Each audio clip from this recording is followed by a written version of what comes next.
The classroom was silent except for the soft hum of the ship's life support systems. 200 students from 20 different alien species sat in perfect rows, their eyes fixed on the tall human standing at the front of the room. Han Buell was young for a teacher, only 35 years old, but he carried himself with the confidence of someone who had already proven himself 100 times over. His dark hair was pulled back neatly, and his uniform bore the silver insignia of the Intergalactic Academy's teaching staff. The year was 2247. Humanity had joined the Galactic Federation only 3 years ago, after passing decades of tests and evaluations.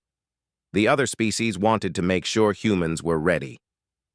They wanted to be certain that these strange creatures from a small planet circling an ordinary star wouldn't cause trouble or break important rules. Most aliens still looked at humans with a mixture of curiosity and doubt. Humans were unpredictable. They asked questions that didn't make sense. They broke things and then fixed them in ways nobody had thought of before. This made many aliens nervous. Han Buell stood in front of a large holographic display that showed the structure of exotic matter. This was considered advanced knowledge, the kind of thing only the best students from the most powerful species could learn. The Federation had specifically chosen Han Buell to teach this class because they wanted to prove that humans could master the same complex subjects as everyone else. If he failed, it would reflect badly on all of humanity. If he succeeded, it would show that humans belonged here, among the stars, treated as equals. Today, we are going to discuss the manipulation of exotic matter, Han Buell began, his voice steady and clear. He had practiced this presentation for weeks. Specifically, we will explore how the mind can shape energy fields into useful forms. This is a skill that takes most species years to develop. The Verath spend 4 years in meditation. The Solari spend 6 years in advanced training. Humans are new to this, but we are learning quickly. He looked across the classroom. The Verath students, tall and elegant with silver skin that caught the light, watched with calm expressions. The Solari, who had thick red hides and 4 arms, sat in their specially modified seats, their multiple eyes tracking every movement. There were also several other species present, each one more established in the galaxy than humans. Each one had mastered things like this long ago. "Let me show you what I have learned," Han Buell said. He held out his right hand, palm facing downward. He closed his eyes and took a deep breath. The students leaned forward slightly. This was the moment they had come to see. Energy began to gather above Han Buell's palm. It started as a faint shimmer, barely visible, like heat waves rising from hot ground. Slowly, the energy became brighter and more solid. It took the shape of a whip, crackling with blue and white plasma that jumped and danced in the air. The plasma whip was about 6 feet long, and it looked dangerous, like it could cut through steel. The entire demonstration had taken 30 seconds. The classroom erupted in quiet murmurs. Even the experienced alien students seemed impressed. Han Buell opened his eyes and smiled slightly. He had done what he needed to do. He had shown control, discipline, and skill. He had proven that humans could master the same abilities as any other species, given time and training. "The plasma whip is one of the first tools we learned to create," Han Buell explained, keeping his hand steady even as energy poured from his body into the weapon. He could feel the strain of maintaining it. Holding the whip in its solid form required constant concentration. It can be used for many purposes. In ancient times, humans used whips for work and sometimes for weapons. Now, in this advanced form, the plasma whip is a tool used by Federation soldiers and security forces across the galaxy. He began to move the whip slowly through the air, showing its flexibility and control. The plasma crackled and hummed. Some of the younger alien students gasped as they realized how difficult it must be to move something made of pure energy while keeping it so stable. "The key to creating and maintaining exotic matter constructs is discipline," Han Buell continued. His voice was starting to sound a little tired, which was natural. Maintaining a plasma whip took energy, both physical and mental. You must follow the training methods passed down through the Federation. You must be patient. You must not rush. You must accept that this skill takes time. He was so focused on his demonstration that he did not notice a hand rising in the back of the classroom. Han Buell's eyes were on the plasma whip, making sure every movement was smooth and correct. He wanted to prove that humans could do this just as well as anyone else. He wanted to show discipline and respect for the methods that had been taught to him. The hand kept rising. Then a figure stood up. It was a girl, no more than 22 years old, with dark hair and sharp, intelligent eyes. Her name was Min-Ah, and she had transferred to the Intergalactic Academy from Earth just 2 years ago. She was known as a quiet student, the kind who listened more than she talked. Most of her teachers had written her off as average, competent, but not exceptional. Minna walked toward the front of the classroom. She moved slowly and carefully, as if she was thinking about something important. The alien students turned to watch her. Han Buell's eyes widened slightly. He had not given her permission to approach. Protocol required students to raise their hands and wait to be called on. But Minna seemed to move as if following her own set of rules. "May I?" Minna asked, pointing at the plasma whip still hovering in the air above Han Buell's hand. Her voice was calm and quiet, almost casual. She asked the question as if she was asking to borrow a pen, not as if she was asking to touch one of the most dangerous energy constructs in existence. Han Buell hesitated. He should say no. Procedure and safety protocols both demanded that he refuse. The plasma whip could cause serious injury.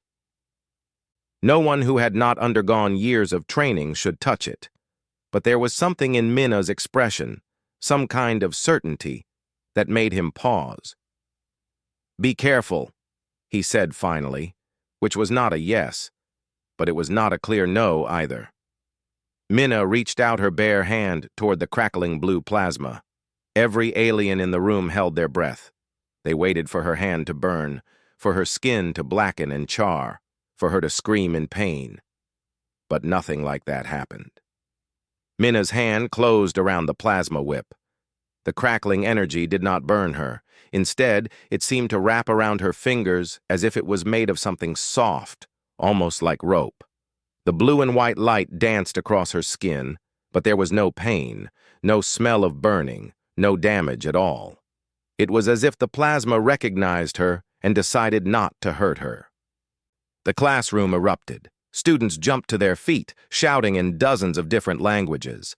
The Solari's 4 arms waved in agitation. The Verath stood up with expressions of shock on their calm faces. In the observation deck above the classroom, Federation monitors began recording everything, their sensors suddenly working overtime to capture what was happening. Han Buell stared at Minna's hand wrapped around his plasma whip. His mouth fell open. According to everything he had learned, this was impossible. A plasma whip should burn any skin it touched. The energy should react violently to organic matter. The laws of physics, as understood by every species in the Federation, said that what was happening right now could not happen. But it was happening anyway. Minna did not look surprised or frightened. She simply held the plasma whip in her hand and examined it with mild interest, as if she was looking at a rope she had just picked up from the ground. Then, with a smooth motion, she wrapped the whip around her forearm. The plasma coiled around her skin like a living thing, responding to her movements as if it understood what she wanted it to do. "It's warm," Minna said, her voice soft but clear enough for everyone to hear. "But it's not burning. It's just warm." She looked at Han Buell with an expression of polite curiosity.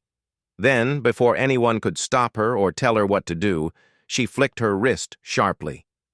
The plasma whip uncoiled and snapped through the air with a sound like thunder. The energy cracked like a whip made of actual leather or rope. A visible wave of force moved through the classroom. strong enough to make several students flinch. Then the plasma dispersed into nothing, breaking apart into individual particles that faded away like smoke. The classroom was completely silent now. 200 students from 20 different species sat frozen, unable to process what they had just seen. In the observation deck, Federation monitors were working frantically, trying to find some explanation for what had just happened. Han Buell's hand was shaking slightly. The plasma whip had been connected to his energy, his will, his mind. When Mina snapped it, he had felt it, like someone had suddenly pulled a rope that was attached to his body. She had taken control of his construct without any training, without any preparation, without any right to do so. "How did you do that?" Han Buell asked. His voice was quieter now, less confident than before. He sounded like a student asking a question, not like a teacher giving a lesson. Mina shrugged, letting her arm drop to her side. "I don't know," she said honestly. "I just grabbed it. It seemed like rope to me, so I treated it like rope." She walked back to her seat as if nothing unusual had happened. She sat down and looked forward at the display board, waiting for the lesson to continue. But the lesson could not continue. Something fundamental had changed in the classroom. The carefully controlled order of the Federation's teaching methods had been disrupted by a simple gesture. In the observation deck, alarms were sounding. Federation security personnel were being called. Messages were being sent to higher authorities. Humanity had just done something that violated every expectation, every prediction, and every rule about how exotic matter should behave. Han Buell slowly raised his hand again and tried to create another plasma whip, but his concentration was broken. The whip flickered and died before it fully formed. He tried again, and this time he managed to keep it stable, but it felt weaker than before. Something inside him had shifted. He was no longer certain that he understood the rules of what he was doing. "Class is dismissed," he said finally, his voice shaking slightly. He did not have the authority to dismiss class early, and he knew it would cause problems. But he could not continue teaching. The fundamental certainty that had carried him through the demonstration, the confidence that he understood this skill and had mastered it, had been shattered by a girl who had simply grabbed it like it was a rope. The students filed out slowly, talking to each other in low voices. Every alien species was trying to understand what they had just seen. The Solari were making complex mathematical calculations on their handheld devices. The Verath were speaking rapidly in their own language, their expressions showing something that might have been fear. The younger species were simply confused, unable to make sense of the impossible thing they had witnessed. As Mina walked out of the classroom, 2 Federation security officers were waiting in the hallway. They had been watching from the observation deck. They had orders to take her into custody for evaluation. Whatever Mina had done, whoever she was, she represented something new and unexpected to the Federation, and the Federation did not like unexpected things. Mina did not resist as the officers escorted her away. She walked between them with the same calm expression she had worn when she grabbed the plasma whip. She did not seem worried or angry. She seemed, in fact, as if she had expected this to happen all along. Han Buell stood alone in the empty classroom, still holding the weak and flickering plasma whip in his hand. He looked at the spot where Mina had been sitting, trying to understand what had just happened. He replayed the moment in his mind, the moment when she had closed her hand around his plasma construction and it had not burned her. He realized, with a sudden chill running through his body, that he was no longer certain about anything. If a human could do what Mina had just done, then everything the Federation believed about humans might be wrong. Everything Han Buell had believed about his own species might need to be reconsidered.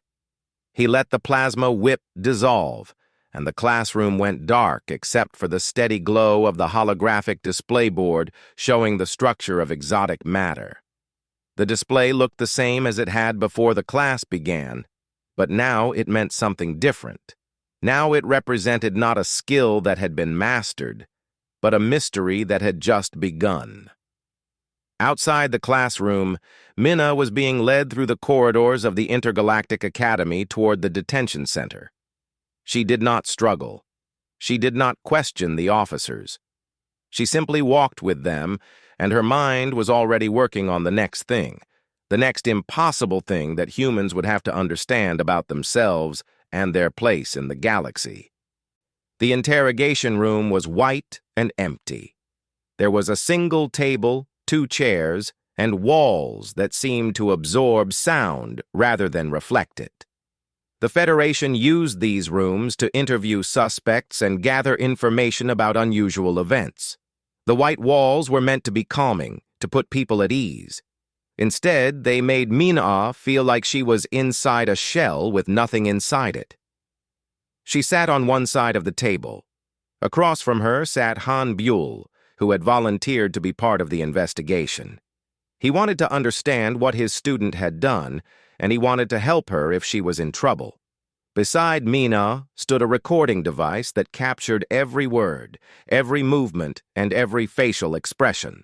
The Federation wanted to create a complete record of what Minna had to say. "Tell us about your background," said the interrogator. His name was Krell, and he was a member of the Verath species. He had silver skin that reflected the white light of the room, and his eyes were large and dark. He had interrogated hundreds of subjects from dozens of different species. He believed he could read people, that he could tell when they were lying or hiding something important. Minna leaned back in her chair. She seemed relaxed, which made both Han Buell and Krell uncomfortable. Most people in interrogation rooms showed some sign of stress or fear. Minna seemed completely unconcerned.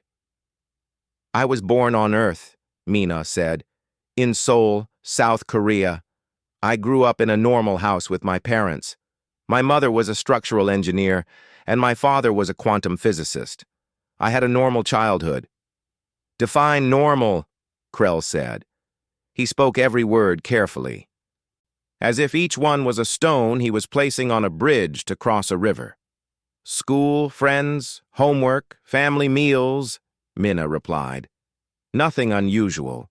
My parents were both smart and respected in their fields, but they were not famous or important at the Federation level. We were just a normal family." Han Buell was watching her carefully. He was trying to find some sign of what made her different, some visible indication that she was capable of doing what she had done in his classroom. "When did you first show signs of unusual abilities?" Krell asked. Minna took a moment to answer. She seemed to be remembering something from long ago. "When I was 12 years old, my parents were offered positions at a research station on the moon. The gravity there is lower than on Earth, about 1/6 of Earth's gravity. They took my younger brother and me with them. We lived in a habitat dome designed to protect us from the harsh environment." She paused, looking at something that neither Han Buell nor Krell could see, something that existed only in her memory. "My father was working on exotic matter experiments," Minna continued. "He was trying to understand how energy could be shaped and controlled. There was a laboratory near our living quarters. Sometimes I would watch him work. I was fascinated by it.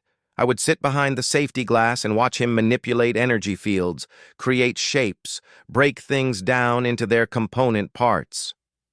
"Did he teach you?" Krell asked. "No," Minna said. "He said I was too young. He said it was dangerous. But I watched anyway, and something started happening to me. When I would look at the energy fields in his experiments, they would respond. They would move in ways my father had not intended. Sometimes they would break apart. Sometimes they would form shapes that nobody had asked them to form." Han Buell leaned forward slightly. This was important information. "Your father noticed this?" he asked. Minna shook her head. "Not at first. My father was busy with his own work. The energy fields are unpredictable anyway, so he did not think anything unusual was happening. But my mother noticed. She started watching me, and she realized that the fields were responding to my presence. When I was in the room, they behaved differently. They were more chaotic. They broke the patterns my father had set up. "Did she tell your father?" Krell asked. "She was going to," Minna said. "But then something happened. I was 16 years old.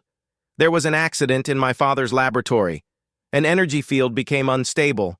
It was supposed to be contained, but the containment failed. The field expanded rapidly. It would have destroyed half the habitat dome and killed everyone in it." Minna's voice remained calm, but her hands gripped the edge of the table slightly tighter. "I was in my room, several hundred meters away from the laboratory. But I could feel it happening. I could feel the field breaking free. It was like feeling a vibration in the ground, like feeling something shaking the world. Without thinking about it, without planning it, I did something. I reached out with my mind, and I grabbed the energy. I pulled it back into its container. I forced it to obey me." The interrogation room was completely silent. Even the recording device seemed to hold its breath. "Your father?" Han Buell asked quietly. "He never found out," Minna said. "The containment systems showed that there had been a brief fluctuation, but the systems compensated. My mother knew what had happened, but she did not tell my father. She was afraid of what he might do, or what the Federation might do if they found out. She was afraid of what I might be." Krell and Han Buell exchanged glances. They were beginning to understand that Min-Ah was not unique by accident. She came from a background that had prepared her for this moment, even though she had not known it at the time. "When did you join the academy?" Krell asked. "When I turned 20, Minna said. "My parents told me I had to leave Earth, had to leave home, had to come to the academy and learn how to control what I could do. They were afraid that I would hurt someone, or that the Federation would discover me and take me away for experimentation. They thought that if I learned to control my abilities at the academy, I could choose my own path, rather than having it chosen for me." Han Buell thought about what Minna had just told him. He thought about a girl growing up in a low-gravity environment, surrounded by unstable energy and alien technology, developing abilities that the Federation thought were impossible. He thought about her walking through the academy for 2 years, keeping this secret, never telling anyone what she could do. "When I grabbed the plasma whip today," Minna said, meeting Han Buell's eyes directly, "I was not breaking any laws or doing anything wrong. I was just being myself. Your species has taught us that there are rules about how energy should behave. You taught us that certain things are impossible, but you were wrong. Not about the physics, but about what humans can do. We do not follow the same rules you do. We never have. We just hid it because you were afraid of us." Krell leaned back in his chair, his silver skin catching the light. He was trying to process what he had just heard. The Federation had thought they understood humans. They had thought humans were young and inexperienced, but capable of learning. What they had not expected was that humans might be fundamentally different, not in a way that could be taught or trained, but in a way that was intrinsic to their nature. "You will remain in protective custody," Krell said finally, "while we conduct further evaluations. You are not under arrest, but you are not free to leave either." Minna simply nodded, as if she had expected nothing less. As security officers led her out of the interrogation room, Han Buell remained seated at the table, staring at the spot where she had been sitting. He realized that his entire understanding of humanity, of himself, and of his place in the galaxy had just been fundamentally altered, and there was no going back to the way things had been before. The Federation's testing facility was the most advanced laboratory in the known galaxy. It was hidden inside a protected sector of space, shielded from observation by layers of advanced technology. The testing chamber itself was a perfect cube of transparent material, 50 meters on each side. Inside the chamber, anything could be tested, any ability could be measured. Any phenomenon could be recorded and analyzed. Minna stood in the center of the chamber, wearing a simple white uniform designed to help the sensors track her body and movements. Around the chamber, every wall was covered with instruments that measured energy, matter, motion, and thought patterns. The Federation wanted to understand exactly what Minna could do and how she could do it. Hanbuel watched from the observation deck above the chamber, along with representatives from every major species in the Federation. There were Vareth scientists, Sulari military observers, and representatives from dozens of smaller species. Every important government had sent someone to watch this test. If Minna really could do the things she claimed, it would change everything about how the Federation understood human potential. The first test was simple. A small sphere of unstable exotic matter was placed in the center of the chamber with Min-A. The sphere was no bigger than a human fist, but it contained enough energy to destroy a small building if it became completely unstable. The Federation wanted to see if Min-A could stabilize it, could bring the chaotic energy back under control. In the observation deck, Krell and the other scientists made bets about how long it would take Min-A to fail. The Vareth thought it would take her about 45 minutes. The Solari estimated 30 minutes. Even the most optimistic observers thought she would need at least 15 minutes. According to everything the Federation knew, stabilizing an exotic matter sphere required years of training and deep meditation techniques. Min-A looked at the sphere. She did not sit down or close her eyes or take a meditation stance like the Federation expected her to take. She simply walked over to it and looked at it for a few seconds. Then she did something no one expected. Instead of trying to impose order on the chaotic energy, instead of trying to force it into stability through discipline and control, she began to dance. Hanbuel saw it first and could not believe his eyes. Min-A was moving in flowing, organic movements, letting her body guide her, responding to the invisible movements of the chaotic energy around the sphere. She was not fighting the chaos. She was dancing with it, moving in patterns that mirrored the unpredictable movements of the energy itself.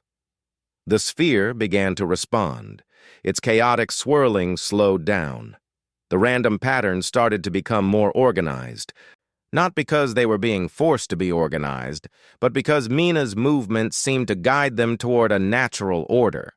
She was showing the energy where it wanted to go rather than commanding it to go there. The scientists in the observation deck stopped talking. Their instruments showed readings that did not make sense according to the laws of physics they had spent their entire careers understanding. But the measurements were clear and undeniable. The sphere was stabilizing. It was becoming calm.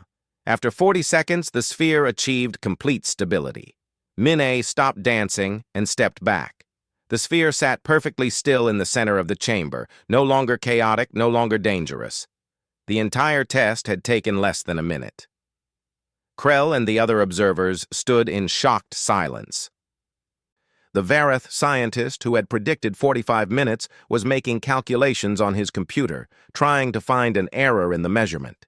There had to be an error. The test could not have taken only 40 seconds. But it had. The Federation ran more tests. Each test was designed to measure a different aspect of Min-A's abilities. Each test was designed to find the limits of what she could do. But Min-A seemed to have no limits, or at least not the limits that the Federation expected. She was given complex exotic matter constructs and asked to control them. She succeeded by letting go of control rather than increasing it, allowing the structures to relax into their natural forms. She was given an unstable energy field and asked to contain it.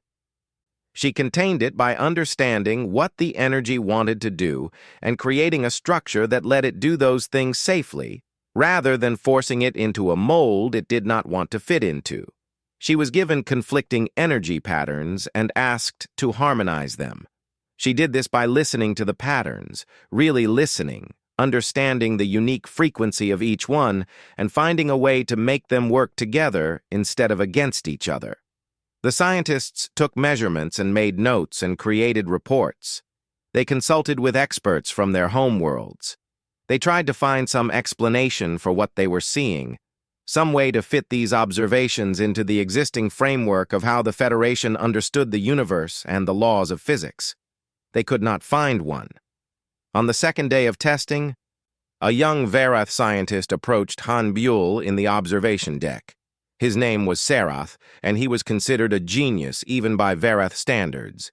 He had devoted his entire life to understanding exotic matter and the manipulation of energy. "I have been thinking about what we are observing," Sarath said carefully. "The measurements do not fit the established models, and yet they are consistent with each other. They follow a pattern, but it is a different kind of pattern than we have ever encountered before." "What do you mean?" Han Buell asked.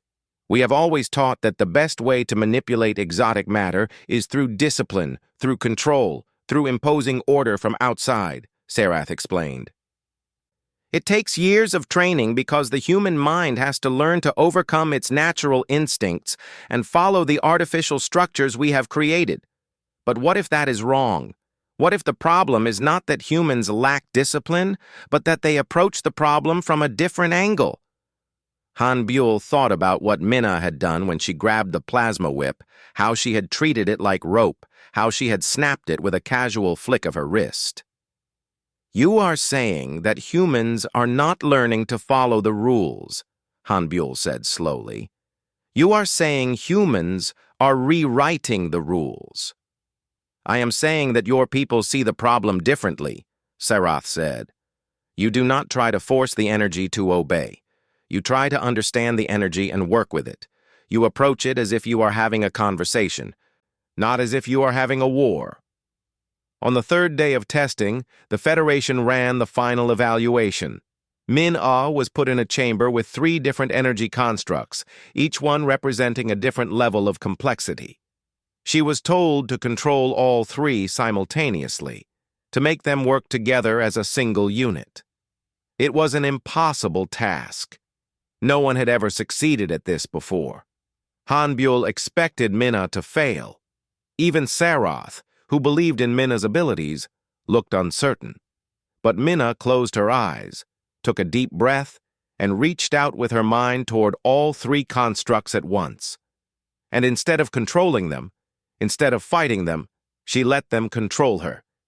She became a bridge between the 3 different energy patterns, allowing them to move through her, to communicate through her, to eventually harmonize with each other. When she opened her eyes, all 3 constructs were working together perfectly, moving in coordinated patterns that were beautiful and complex and utterly impossible according to the Federation's established understanding of physics. The entire observation deck erupted in chaos. Scientists were shouting, instruments were setting off alarms, and representatives were demanding explanations that no one could provide. In that moment, with 3 impossible energy constructs spinning together in perfect harmony in front of them, the Federation's understanding of the universe fundamentally changed. And no one knew what would happen next. The Federation Council chamber was a massive hall with seats arranged in a circular pattern. Representatives from every major species sat in their designated positions, their national insignia displayed on the backs of their chairs. At the center of the chamber stood a raised platform where speakers could address the entire council. This was where the most important decisions in the galaxy were made. Han Buell and Minna stood on the platform together. They had both been called to testify before the council. Han Buell was to give his observations about Minna's performance during the tests. Minna was to explain her abilities and answer questions about her background and how her powers had developed. The council chamber was packed with observers. Every news organization in the Federation had sent cameras. Every government had sent representatives, sometimes multiple representatives. This was going to be one of the most important moments in galactic history, and everyone knew it. But before Han Buell could give his testimony, an alert sounded throughout the council chamber. Council members looked at each other with confusion. Alerts during official sessions were rare. Emergency alerts were almost unheard of. A senior administrator ran into the chamber, looking distressed. He carried a data pad that showed encrypted information retrieved from the Federation's most secret archives. The information had just been released to the galactic news networks by an unknown source. Within seconds, every news organization was broadcasting the leaked data across the entire galaxy. The secret was out. For the past 20 years, the Federation had been deliberately limiting human advancement.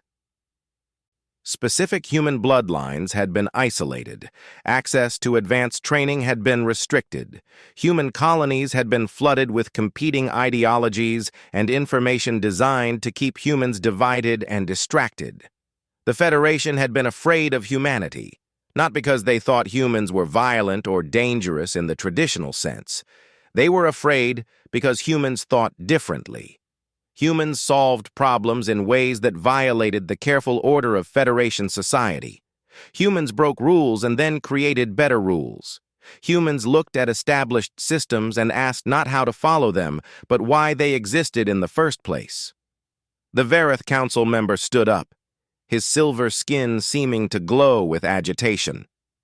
"This is a falsehood," he declared. "This data is fabricated. We have always welcomed humanity into our midst." "Then why were human research programs restricted?" a voice from the audience called out. It was a journalist from a human news organization, her camera broadcasting her words across the galaxy. The Solari representative spoke up, his forearms gesturing in agitation. "We restricted certain programs for the sake of stability and order. It was for everyone's benefit, including humanity's." Another journalist stood up. "For whose benefit? Did you ask humanity? Did you give humans a choice about how they wanted to develop as a species?" The council chamber erupted in chaos. Representatives from different species were shouting over each other, trying to defend their positions, trying to explain why limiting human advancement had been necessary. But the narrative was already spreading through the galaxy. The Federation had been afraid of humans, and they had tried to suppress human development. Minna raised her hand to speak. The council chamber quieted slightly, curious to hear what the human girl would say. "You wanted us to be grateful students," Minna said, her voice calm but carrying clearly through the chamber. "You wanted us to learn your ways, to accept your rules, to be thankful that you allowed us into the Federation. But that is not what humans do." She walked forward on the platform, moving toward the edge where she could see the entire council arrayed in front of her. "Humans climb mountains by asking why they are there in the first place," Mina continued. "We do not follow ladders we did not build. We do not accept limitations we do not understand. We do not stay in boxes we can see through. That is why you were afraid of us, not because we are violent or dangerous, but because we are unpredictable. We make things difficult for you because we will not follow your orders unless we understand why they exist." A Varath council member stood up to respond, but Mina was not finished speaking. "I am not angry at you for trying to limit us," she said. "I understand that you were afraid, but you were wrong. You were wrong to try to suppress human development, and you were wrong to think that you could, because humans are not plants that can be kept in the dark and still grow. We are animals that need to question everything. We need to experiment. We need to try new things and fail and try again." She pointed at the data pad that still showed the leaked information, the evidence of the Federation's suppression of human advancement. "This is over now," Mina said. "You can try to hide what you did, or you can accept it and move forward. But either way, humanity has woken up. We know what you were doing, and we are not going back into the box. We are our future, whether you like it or not. The only question now is whether you get ahead of this wave or get swept under it." The council chamber was completely silent. No one seemed to know what to say. The revelation of the Federation's actions had changed everything. The careful power structure that had kept the galaxy organized for thousands of years was being challenged by a human girl who refused to accept the limitations they had tried to place on her people. Han Buell looked at Min-Ah standing on the platform, her back straight, her expression calm and determined. He realized that he was looking at the future of humanity. Not the future the Federation had planned, not the future of quiet students learning alien ways, but a future where humans stood as equals, where humans demanded to be heard, where humans would not accept being told what they could and could not do. The Federation's leadership held an emergency session that night. They made a decision that would reshape the entire galaxy. Humans would no longer be treated as junior members of the Federation. Human researchers would have full access to Federation technology and knowledge. Human soldiers would be trained by human instructors, using human methods. Humanity would be given the freedom to develop on its own terms, without Federation guidance or restriction. But even more importantly, the Federation would begin to study why Minna could do what she did, and whether other humans shared her abilities. They would investigate whether the difference between human development methods and Federation development methods might offer insights that would benefit all species. As Han Buell left the council chamber that night, he saw Minna waiting in the corridor outside. She was no longer under guard. She was free. "What will you do now?" he asked. "I am going to teach other humans what I know," Minna said simply. "If I can break the rules of exotic matter manipulation, then other humans can probably do other things we have not even imagined yet. All we need is permission to try." Han Buell nodded. He understood that something fundamental had changed, not just in the Federation, but in the entire galaxy. Humanity was no longer content to be students. Humanity was ready to be teachers, ready to be leaders, ready to show the galaxy that there was more than one way to solve the universe's problems. The age of human potential was beginning.